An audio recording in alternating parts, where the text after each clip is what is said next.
மகாநதி. இங்கே விஜய் பயங்கரமாக குடிச்சிட்டு கலாட்டா பண்ணுறத சாரதாவால் பார்த்துட்டு பொறுத்துக்கிட்டு இருக்க முடியல. உடனே சாரதா என்ன பண்ணுறாங்க அப்படின்னா, விஜயோட தாத்தாவை கால் பண்ணி, இது மாதிரி உங்கள் பேரன் எங்கள் வீட்டுக்கு ஆப்போசிட்டில் குடி வந்து எங்களை போட்டு ரொம்ப டார்ச்சர் பண்ணுறாரு. அதுவும் இப்போது குடிச்சிட்டு தேவையில்லாத பிரச்சனை பண்ணுறாரு. என் வீட்டில் 3 பொண்ணுங்க இருக்காங்க. நாங்கள் வீட்டில் எல்லாருமே பொம்பளைங்க தான். நீங்கள் பண்ண கஷ்டத்தை பொறுத்துக்க முடியாமல் தான் நாங்கள் அங்கேருந்து வீட்டை காலி பண்ணி இங்கே வந்தோம். ஆனால் இங்கே வந்து கூட சனியை விடாது அப்படிங்கிற மாதிரி இங்கே வந்து உங்கள் பேரங்களுக்கு தொல்லை கொடுத்துட்ருக்காரு. இதுக்கு மேலே தொல்லை கொடுத்தாருன்னா நான் அப்புறம் போலீஸில் கம்ப்ளைண்ட் பண்ணுற மாதிரி இருக்கும். அதனால் ஒழுங்காக உங்கள் பேரனுக்கு நீங்கள் கால் பண்ணி அவன்கிட்ட பேசுங்க. அவனை இந்த வீட்டை காலி பண்ணிவிட்டு உங்கள் வீட்டுக்கு வர சொல்லுங்கள். அதுதான் அவருக்கு நல்லது. இல்லைனா அதுக்கப்புறம் நடக்கிற எந்த ஒரு விபரீதத்துக்கும் நான் பொறுப்பாக மாட்டேன் அப்படின்னு சாரதா கத்திட்டு ஃபோன் வச்சுட்றாங்க. உடனே கங்கா, அம்மா என்னம்மா பண்ணுற? விஜய் பண்ணுறதுக்கு ஏமா தாத்தாவை திட்டுற? அவர் தப்பாக நினச்சிக்க போகிறாருமா. என்னடி என்ன பேசுகிற நீ? பேரனை ஒழுங்காக கண்டித்து வளர்க்க முடியல, அதுக்கு துப்பு இல்லை, அவருக்கெல்லாம் என்னடி மான மரியாதை வேண்டியிருக்கு அப்படின்னு சாரதா பேச, இங்கே பாட்டியும் சாரதா நீ பேசுகிறது ரொம்ப தப்பு. அவர் மட்டும் தப்பா இல்லை, நம்ம பொண்ணு தானே ஆசைப்பட்டு தானே போனான். அப்படி இருக்கும்போது அவனை மட்டும் தப்பு சொல்கிறதுன்னு அர்த்தம் இருக்குது. அதானே பார்த்தேன். நீங்கள் எப்போதுமே அவனுக்கு தானே சப்போர்ட் பண்ணுவீங்க. அவன் பண்ணுறது கரெக்டாப்போ நான் பண்ணுறது தப்பா? இங்கே பாருங்கத்த, இந்த விஷயத்தில் யார் என்ன சொன்னாலும் சரி என்னால் கேட்க முடியாது. நான் எடுக்கிறது தான் முடிவு. இன்றைக்கி ஒரு முடிவு கட்டுறான் அவனுக்கு அப்படின்னு இங்கே சாரதா சொல்லிட்டு உள்ளே போயிறாங்க. காவேரி அதை நினச்சி ரொம்ப ஃபீல் பண்ணுறாங்க. பாவம் விஜய் இப்படி அங்கேருந்து இங்கே வந்து வாடகை தங்கிக்கிட்டு குடிச்சிக்கிட்டு இப்படி அவருடைய பேரை அவரே கெடுத்துக்கிறாரு. ஏன் இப்படி பண்ணுறாரு அப்படின்னு காவேரி ரொம்ப ஃபீல் பண்ணுறாங்க. அன்றைக்கே நான் கேட்கும்போது அந்த கான்ட்ராக்ட் மேரேஜை பற்றி ஒழுங்காக பேசி ஒரு முடிவெடுத்திருந்தா இன்றைக்கி இந்த பிரச்சனை இவ்வளோ தான் வந்திருக்காது. ஆனால் அன்றைக்கெல்லாம் அமைதியாக இருந்துட்டு இப்போ வந்து இப்படி பண்ணுறதுனால என்ன போச்சணும்? இப்போது அவருடைய பேர் கெட்டு போச்சு. அவர் எல்லாருமே ரொம்ப சீப்பாக நினைக்கிறாங்க. அதை பார்க்கும்போது எனக்கு எவ்வளோ கஷ்டமாக தெரியுமா இருக்குது அப்படின்னு காவேரி ஃபீல் பண்ணுறாங்க. இந்த பக்கம் பார்த்தா தாத்தா ஒன்று என்னது இப்படி பண்ணுறான் அப்படின்னு ஒரு மாதிரி ஃபீல் பண்ணிகிட்டு இருக்கும்போது பாட்டு கேட்குறாங்க. என்னாச்சுங்க? யார் ஃபோன் பண்ணது அப்படின்னு கேட்க, ஒன்றும் இல்லைம்மா, இது மாதிரி சாரதா கால் பண்ணியிருந்தாங்க. சாரதாவா? அவன் ஏன் கால் பண்ணுறா இப்போது? அவளுக்கு என்ன பிரச்சனையா இப்போது? ஒன்றும் இல்லை, நம்ம விஜயால் தான் அவங்களுக்கு பிரச்சனையா. அதான் விஜயால் அங்கே பிரச்சனையா? விஜய் வேண்டாம்னு சொல்லி தானே முடிவு பண்ணி போனாங்க. அப்படி நாங்கள் விஜய் பற்றி பேசுகிறாங்க. விஜய் பற்றி பேச அவங்களுக்கு என்ன உரிமை இருக்குது அப்படின்னு இங்கே பாட்டி கேட்க, இதை ராகினி கேட்டுறாங்க. என்ன இது விஜயை பற்றி எதாவது பேசிட்டு இருக்காங்களே, அப்போது விஜய் எங்கே இருக்கான் அப்படின்னு ராகினி வந்து ஒட்டு கேட்குறாங்க. அப்போது தாத்தா சொல்கிறாரு, இல்லைம்மா, இது மாதிரி விஜய் காவேரி தேடி தான் போயிருக்கான். என்னது காவேரி தேடி போயிருக்கானா? என்னங்க சொல்கிறீங்க? ஆமாம்மா, காவேரி எங்கே இருக்கா அப்படிங்கிறத கண்டுபிடிச்சிட்டான் விஜய். அதனால் அவங்க வீட்டுக்கு ஆப்போசிட்லேயே வீடு வாடகை எடுத்துகிட்டு அங்கே போய் தங்கியிருக்கான். தங்கிக்கிட்டு காவேரி மனசை எப்படியாவது மாற்றி அவளை திரும்பவும் மனைவியாக இந்த வீட்டுக்கு அழைச்சிட்டு வருவேன் அப்படின்னு இப்போ அவன் போயிருக்காமா. என்னங்க சொல்கிறீங்க? இதெல்லாம் என்கிட்ட சொல்லவே இல்லை. இல்லைம்மா, இதெல்லாம் தெரிஞ்சால் நீ கஷ்டப்படும் தான் சொல்லலை. நானும் விஜய்கிட்ட வேணாண்டா, பிரச்சனை இப்போ தான் போயிருக்கு, கொஞ்ச நாள் ஆறப்போடுவோம், ஆறப்போட்டு திரும்ப பேசிக்கலாம் அப்படின்னு சொல்லிட்டேன். ஆனால் அவன் கேட்க மாட்டான். நான் காவேரி மேலே அவ்வளோ அன்பு வச்சுருக்கேன். காவேரி இல்லாமல் நான் இருக்க முடியாது. காவேரி எங்கே இருக்காலோ அங்கே தான் நான் இருப்பேன் அப்படின்னு என்கிட்ட ஒரே பிடிவாதமாக சொல்லிவிட்டு அங்கே போயிட்டாமா. அதான் அவன்கிட்ட சொல்லலை. சரிங்க, இப்போது அதுக்கு இவங்க என்ன கால் பண்ணாங்க? இல்லை, அங்கே விஜய் ஏதோ குடிச்சிட்டு இவங்கள்ட்ட கலாட்டா பண்ணுறானா. அதனால் உங்கள் பேரனை ஃபஸ்ட்டு இங்கேருந்து வீட்டை காலி பண்ணிவிட்டு உங்கள் வீட்டுக்கு வர சொல்லுங்கள், இல்லைனா நான் போலீஸில் பிடிச்சி கொடுத்துருவேன் அப்படின்னு சொல்கிறாங்க. பார்த்தீங்களாங்க, இந்த சாதாக்கு எவ்வளோ திமுற.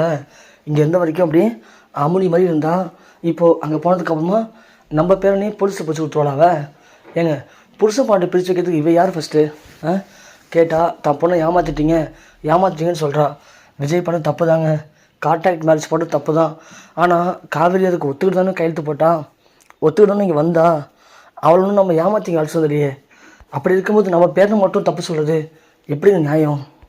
விடுமா, பொண்ணை பெற்றவங்க ஏதோ ஆதங்கத்தில் பேசுகிறாங்க, அதுக்காக நாமளும் அவங்க கூட சரிசமமாக பேசினா நல்லா இருக்குமா? யோசிச்சு பாரு. விடு, அவங்க புரிஞ்சுப்பாங்க ஒரு நாள் அப்படின்னு இங்கே 2 பேர் பேசிவிட்டு உள்ளே போகிறாங்க. ராகி ஒன்று, ஓ அப்படி போதா கதை. அந்த விஜய் இப்போது அங்கே இருந்துக்கிட்டு காவேரி மனசை மாற்ற போகிறானா? மாற்ற விட்டுருவேன் நான். அப்படி ஒன்றும் காவேரி மனசு மாதிரி இங்கே வரணும்னு எந்த ஒரு அவசியமும் இல்லை. அதுக்கான சந்தர்ப்பத்தை நான் விடவும் மாட்டேன் அப்படின்னு ராகினி முடிவு பண்ணி நேராக வெண்ணிலா ரூமுக்கு போகிறாங்க. போகிற ராகினி இது மாதிரி வெளிநாட்டை போயிட்டு, இங்கே போய் வெண்ணிலா, விஜய் வந்து இப்போது ஒரு பொண்ணை தேடி ஒரு இடத்துக்கு போயிருக்கான். நீ மனசு வச்சா மட்டும்தான் விஜய் உனக்கு கிடைப்பான். ஸோ நாளைக்கு நான் காலையில் ஒன்று அங்கே அழைச்சிட்டு போகிறேன். நீ வந்து விஜயை பார்த்தோன்னே ஓடி போய் கட்டி பிடிச்சி விஜய்க்கு முத்தம் கொடுத்ததுக்கப்புறமா நீங்கள் இல்லாமல் என்னால் இருக்க முடியாது, எனக்கு நீங்கள் வேணும், நீங்கள் கூடயே இருக்கணும் விஜய், நீங்கள் வாங்க நம்ம வீட்டுக்கு போகலாம், இல்லைன்னா நானும் உன் கூட இங்கேயே இருக்கேன்னு சொல்லி அதே வீட்லேயும் தங்கு. அப்போ தான் விஜய் வந்து உன்னை மனசார புரிஞ்சுக்கிட்டு உன்னை மனைவியை ஏற்றுக்கிட்டு உன் கூட வாழ ஆரம்பிப்பான். புரியுதா வெண்ணிலா அப்படின்னு சொல்ல வெண்ணிலாவும் மண்டி ஆட்டுறாங்க. சரி தூங்கு, காலையில் நம்ம அங்கே போவோம் அப்படின்னு சொல்லிடுறாங்க. இங்கே காலைல பார்த்தா இங்கே குமரன் வந்து தாங்கிட்ட இருக்க பணத்துக்கு ஒரு ஸ்டூடியோ ஆரம்பிக்கலாம், அதுக்கு மாடல் வேணும் அப்படின்னு ஒரு ஆட் கொடுக்குறாரு. அதில் நிறைய மாடல் வந்து கலந்துக்கிறாங்க. ஆனால் யாரையுமே அவருக்கு பிடிக்கல. அப்போது நான் விஜய் வராரு. விஜய் வந்து நானும் ஒரு மாடல் தான், என்னையும் வச்சு நீ ஃபோட்டோ எடுங்க அப்படின்னு சொல்ல அங்கே காவேரி கிட்டே அவர் வாக்குவாதம் ஆகுது. காவேரி அதெல்லாம் முடியாது, நீங்கள் கிளம்புங்கன்னு சொல்கிறாங்க. எதுக்கு போகணும், என்னால் போக முடியாது, நான் ஒரு மாடல், நான் கண்டிப்பாக நீ ஷூட் எடுத்தே ஆவேன் அப்படின்னு இங்கே காவேரிக்கிட்ட விஜய் வாக்குவாதம் பண்ணிகிட்டு இருக்கும்போது ராகினி கரெக்டாக அங்கே வராங்க. ஓ உள்ளே தான் இருக்கீங்க ரெண்டு பேரும், இப்போ பாட்டி என் ஆட்டத்தை. நான் பண்ண பிளானில் இன்றைக்கி காவேரி கதறி இங்கே அழுகணும், அதை பார்த்து நான் ரசிக்கணும் அப்படின்னு ராகினி வெண்ணிலாவை உள்ளே அமைச்சிடுறாங்க. அப்படி விஜயும் காவேரியும் பேசிகிட்டு இருக்கும்போது வெண்ணிலா உள்ளே வராங்க. வெண்ணிலா உள்ளே பார்த்த விஜய் ரொம்பவுமே ஷாக்காக வர்றாரு. வெண்ணிலா நீ என்ன பண்ணுறீங்க அப்படின்னு கேட்க விஜய் இங்கே தான் இருக்கீங்களா நீங்கள் அப்படின்னு ராகினி சொன்ன மாதிரியே ஓடி வந்து விஜயை வெண்ணிலா கட்டி பிடிச்சிக்கிறாங்க. கட்டி பிடிச்சிட்டு விஜய் எங்கே விஜய் போனேன், என்னால் நீ இல்லாமல் இருக்க முடியல விஜய், நீ என் கூடியே இரு விஜய், என் கூடியே இருந்தால் மட்டும் தான் என்னால் இருக்க முடியும் விஜய், இல்லைனா நான் உன் கூடியே இருக்க விஜய், உன் கூடியே இங்கேயே இருந்துடுறேன் விஜய் அப்படின்னு வெண்ணிலா விஜயை கட்டி பிடிச்சிக்கிறாங்க. அதை பார்த்த காவேரிக்கு குமரனுக்கும் செம்ம டென்ஷன் ஆகுது. காவேரி ஒன்று மாமா இது என்ன ஹோட்டல்னு நினச்சாங்களா, அழைச்சிட்டு எங்கேயே வெளியே போய் வச்சுக்க சொல்லுங்கலாம் அப்படின்னு காவேரி கத்துறாங்க. விஜய் ஒன்று காவேரி நீ வரையும் ஆண்டி புரிஞ்சுக்காமல் இப்படியே பண்ணிகிட்ருக்க அப்படின்னு சொல்லி வெண்ணிலா பிரித்து விட்றாங்க. ஆனால் வெண்ணிலா கேட்கவே இல்லை.